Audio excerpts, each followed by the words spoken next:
Chapter 6. The Missing Book. Sang opened his eyes slowly after a rare, dreamless night. It was the first time in weeks he could recall waking without the weight of visions or unrest. For once, he felt rested, ready to face whatever the day might bring. He pushed open the lid of his coffin and glanced toward the empty bed where Fenric had slept the night before. The captain's pack was still there, which meant he'd likely gone downstairs to the tavern for breakfast.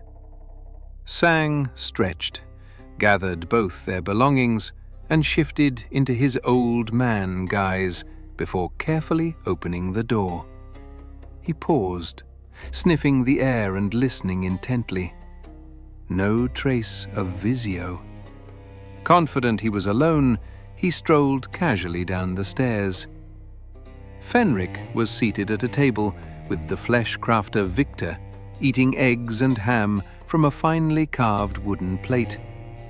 Sang hesitated, unsure if joining them would compromise his disguise, but after a moment he gave in and approached.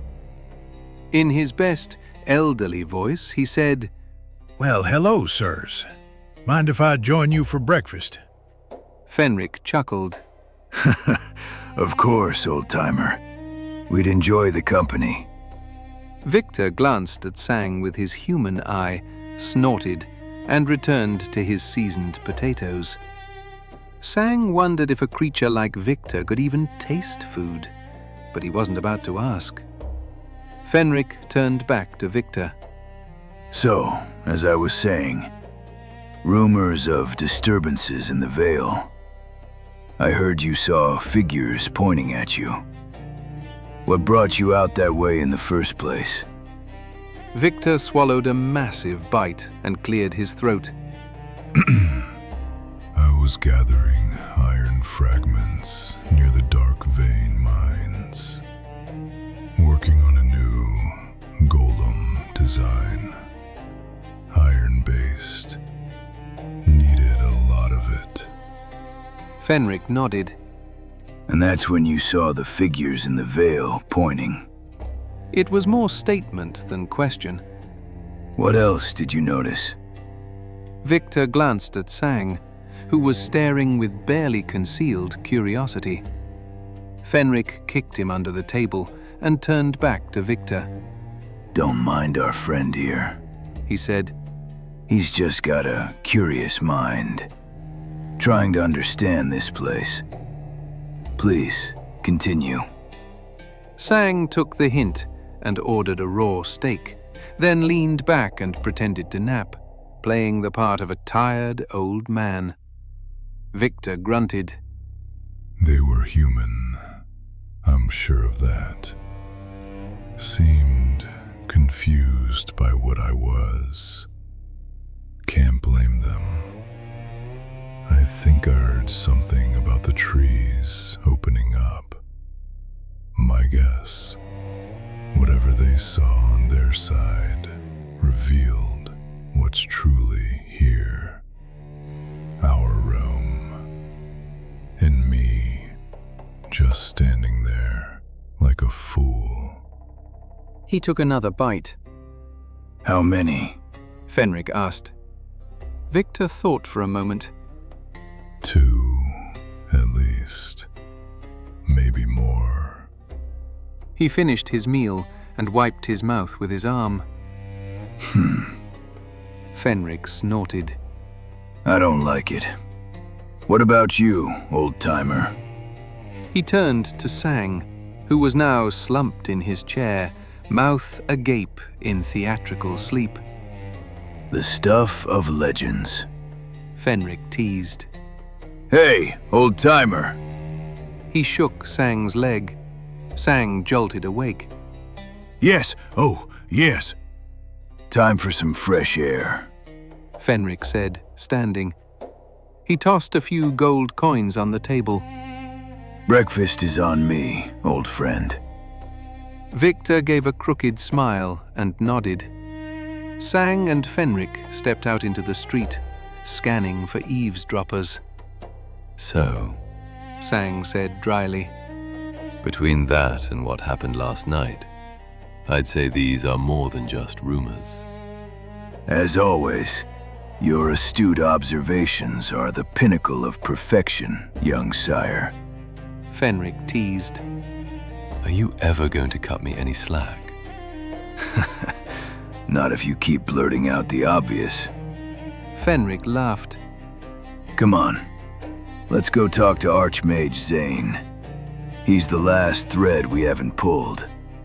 And I'd bet my hairy chest hair he knows more than he lets on about what's happening in our once quiet village. Sang and Fenric made their way east of the village, then turned onto the main road. Morning had reached its peak, and the hurly-burly of Crimson Hollow was in full swing. Vendors were opening their stalls, the scent of fresh bread wafted from bakery chimneys, and the butcher wheeled his cart through the crowd, peddling finely cut assortments of meat. Farmers displayed a vibrant spread of vegetables for every kind of diet. One vendor stood out, her stall lined with bundles of bloodroot. Sang halted. Hold on, He said. something for the road. Fenric rolled his eyes. Don't you ever stop thinking about food? Unlike you, I didn't get to finish my steak. Sang retorted. He approached the vendor, slipping into his old man disguise. Excuse me, ma'am.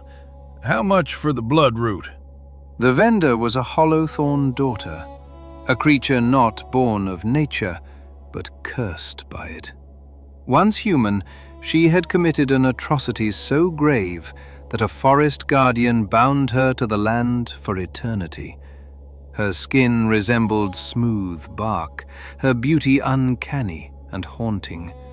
Moss-colored hair cascaded down her shoulders, adorned with leaves and spring dandelions. Her appearance shifted with the seasons, and in spring she bloomed. For you, good sir, 1 gold shilling for a bushel. Sang gave a sly grin. And how much for a kiss from those sweet lips? Fenric's eyes widened in contempt. He cleared his throat. Excuse me, old man. Rather shrewd, wouldn't you say? Sang blinked, forgetting his disguise. Oh, yes, that'll be fine. The hollow-thorn daughter narrowed her eyes, but said nothing. She turned and retrieved a freshly tied bundle. Here you go, sir. She said, her voice soft as spring rain. Thank you kindly. Sang replied.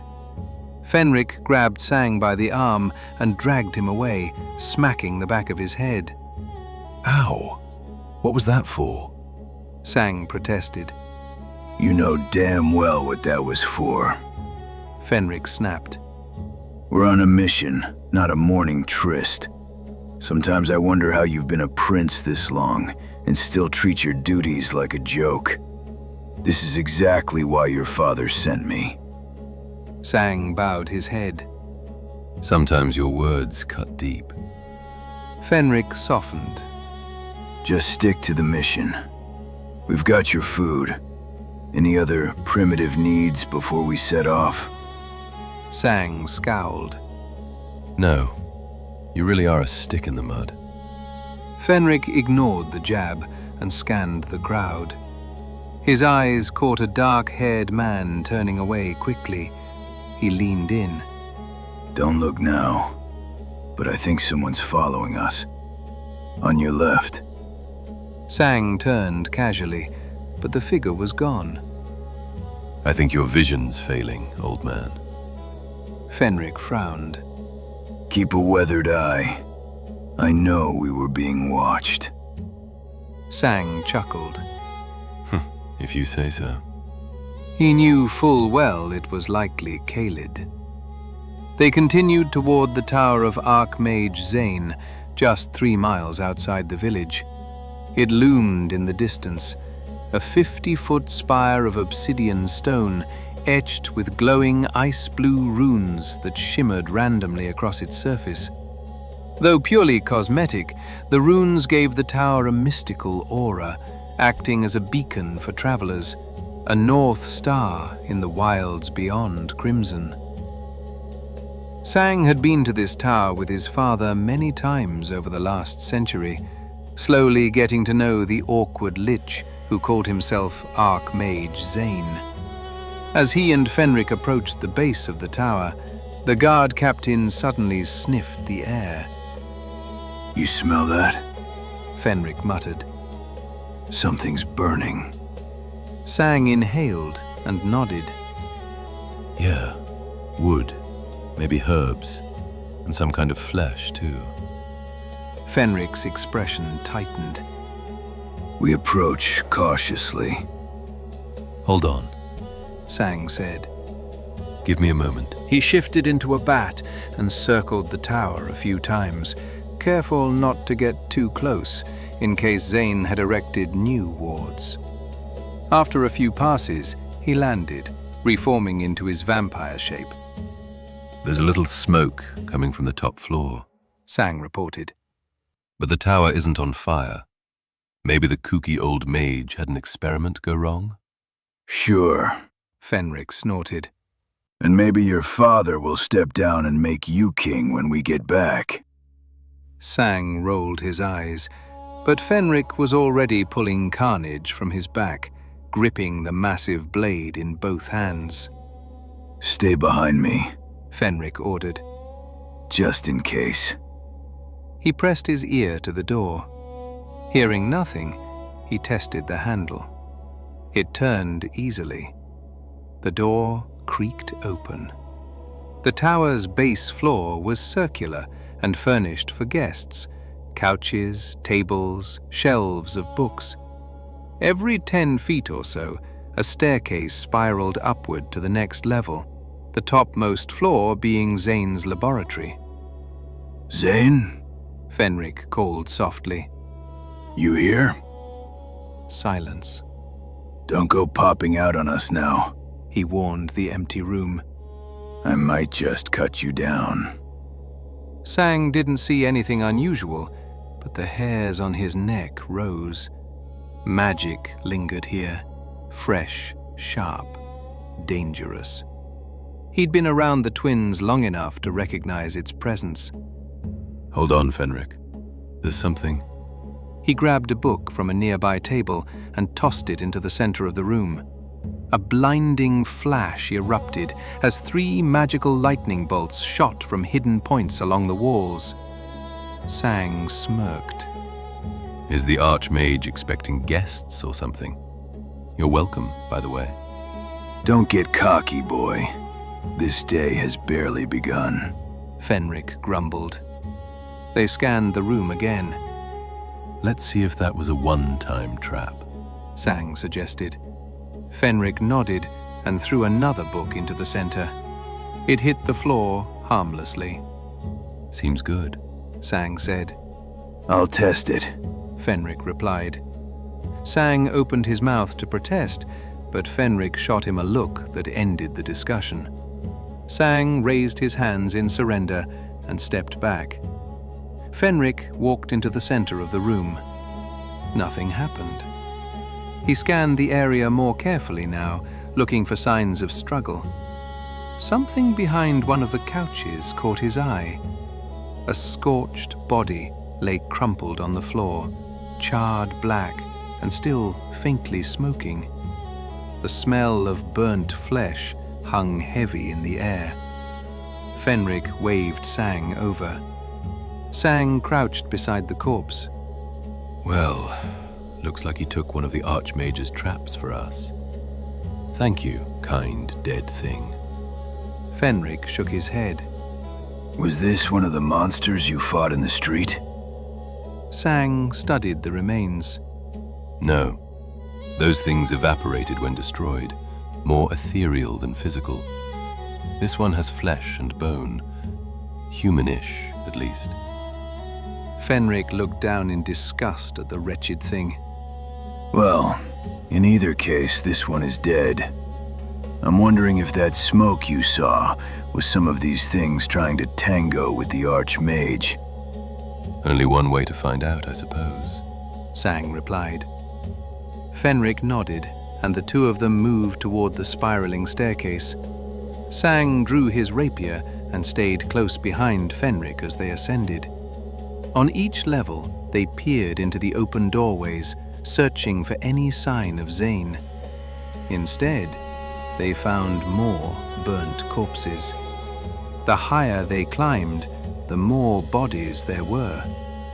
Fenric whispered, Looks like the Archmage had quite a few of these things trying to attack him. Guess so. Sang murmured. I hope he's okay. All of this just isn't sitting right in my gut.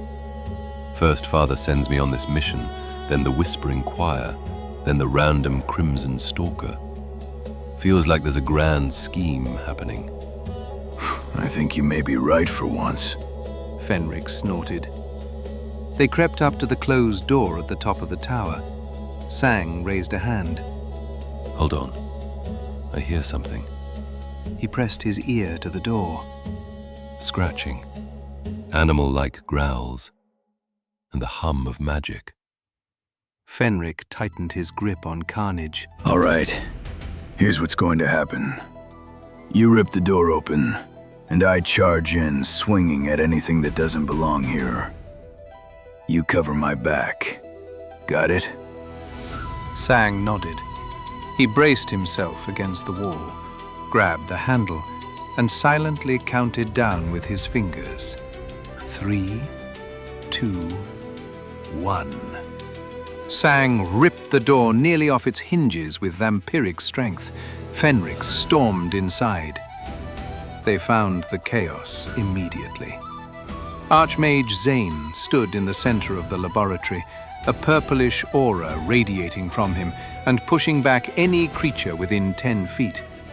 His undead, lidless eyes were rolled back as he focused on maintaining the shield. Surrounding him were gaunt figures with grayish skin, glowing orange eyes, and stitched mouths. Their twitchy, unnatural movements made Sang's skin crawl. At least 20 of them clawed and tore at Zane's barrier. They hadn't broken through yet, but it was only a matter of time. Even Zane's immense magical prowess had limits. Fenric roared and charged. Sang followed with vampiric speed. Fenric's first swing was a brutal horizontal chop, cleaving two creatures clean in half. Sang thrust his rapier into another's chest, but the creature shrieked, phased around the blade, and reached for him.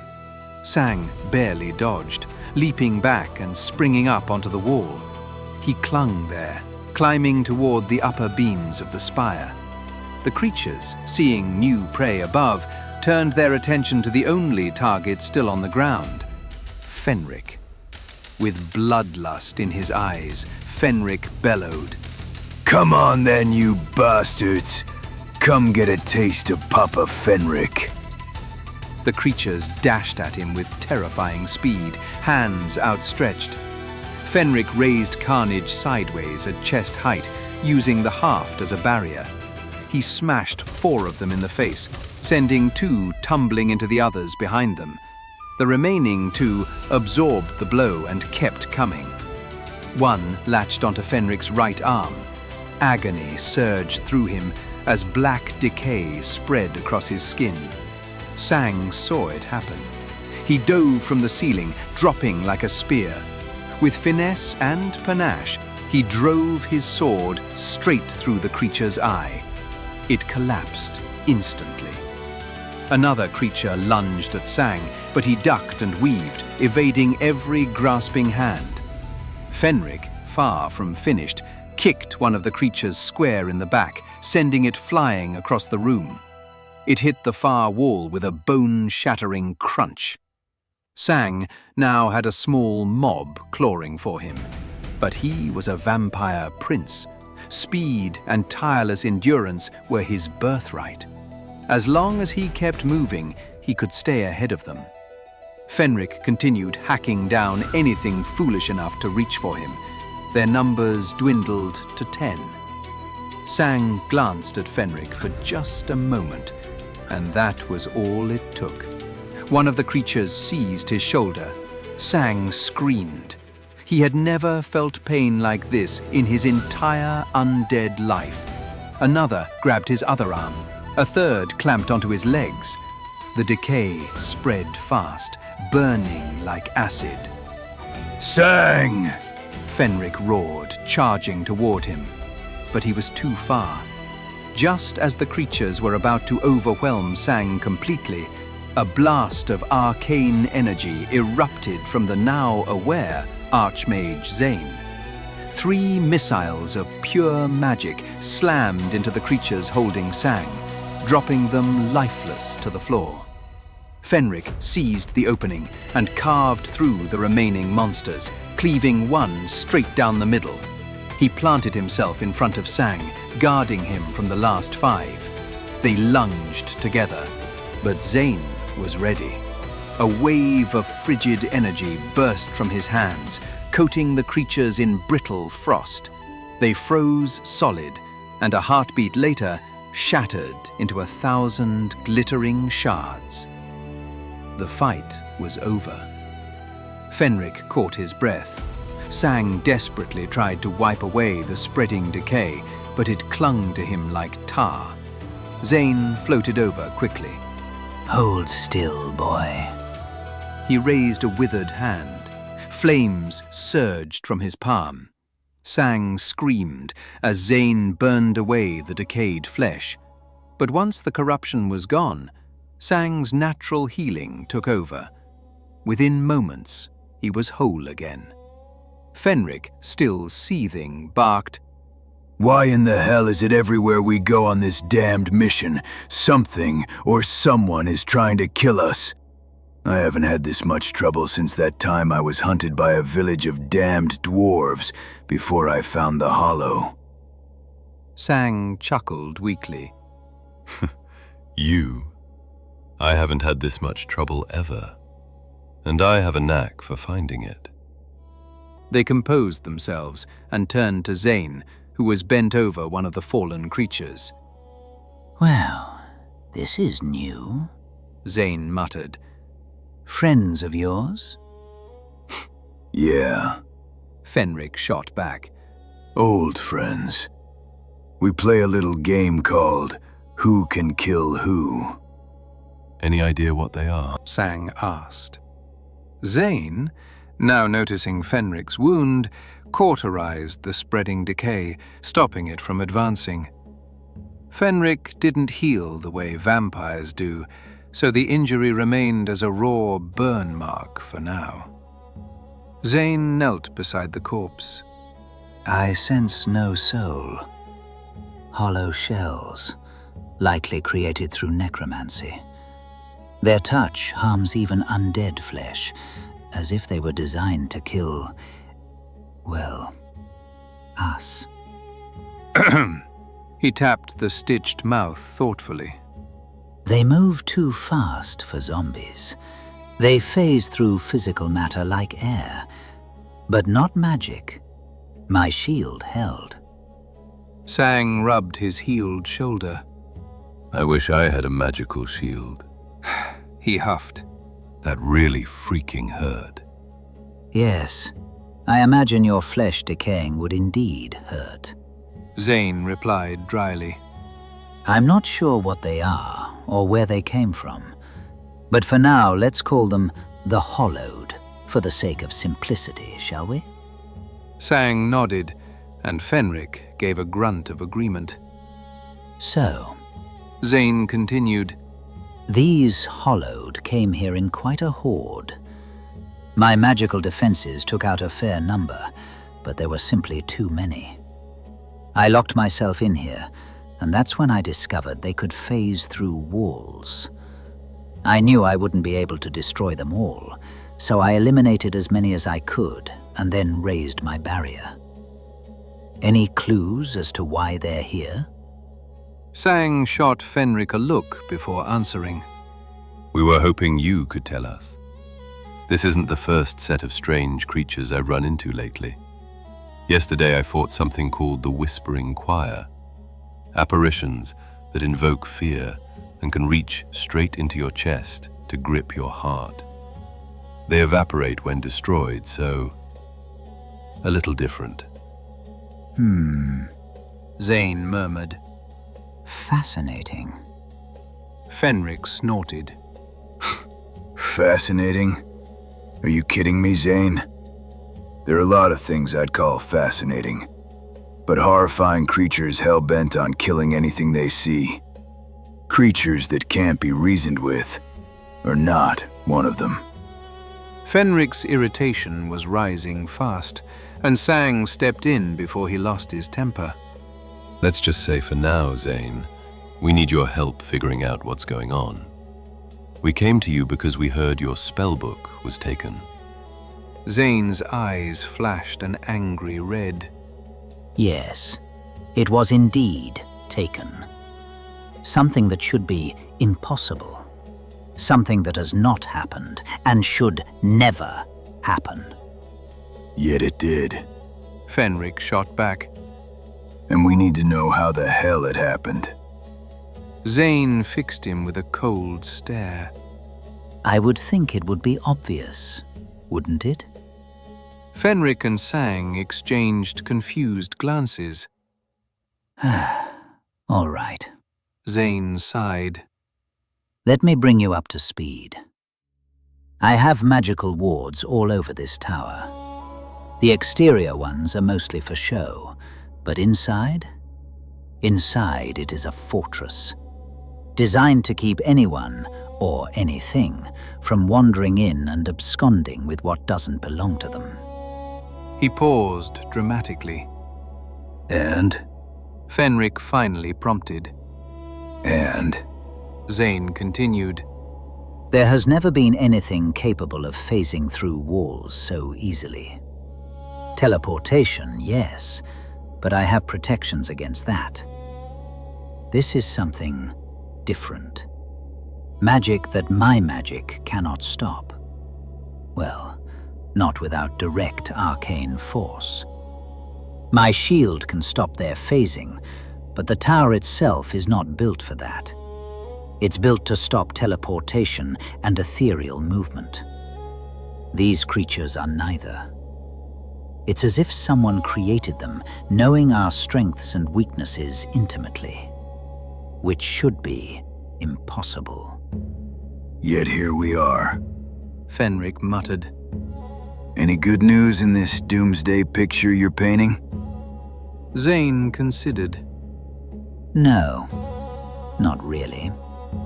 He floated a little closer. My book went missing about a week ago, give or take.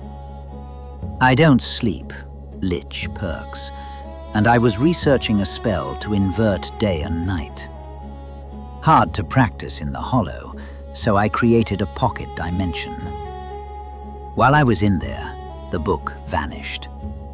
Someone or something bypassed all my defenses, entered my lab without making a sound, or I would have known, and stole the book. It has a magical seal only a handful of people know how to open. It should be impossible. And yet, here we are. Sang frowned. So this book, is it dangerous? That depends on who gets it. Zane said. If you got it, I'd only worry about you hurting yourself. But in the hands of the right spellcaster, who knows what havoc could be unleashed? Do you think your book created these creatures? Sang asked. No, absolutely not. Zane snapped. I've studied that book front to back. There is nothing in it that could make these things, or the whispering choir you described. I can make zombies and skeletons, yes, but nothing like this. I've lived ages and never seen anything like them. Fenric growled. Any damn clues who took your book? We're flying blind here. The only thing I found was this. Zane drifted over to a table and lifted a porcelain mask. White, with black painted eyes and black streams of tears running down its face. What the hell is that supposed to mean? Sang asked. It is a symbol of death. Zane explained. In cultures not unlike ours, a mask of death is given to those nearing the end of their life. Usually peaceful, not a threat. So I can't be certain of its meaning here. Sang took the mask, inspected it, even held it to his face.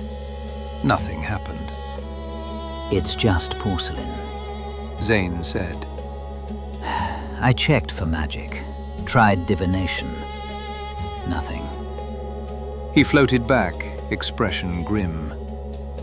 I don't know what's happening in this kingdom, but whatever it is, it's not good. We need to speak with Father Zariel. If my arcane knowledge can't uncover anything, perhaps his divine insight can. Fenric nodded. All right. Why don't you come with us, Zane? We were heading there after you anyway. And I'm not leaving you alone with these things running around. Zane gave a crooked, undead smile. My sentiments exactly. Let me pack. Fenric opened his mouth to protest, but Zane flicked his hand. Instantly, books, components, and arcane tools flew into the air and shrank down into a small pouch at his waist. There. All set. He said cheerfully, or as cheerfully as a lich could sound. All right. Fenric said.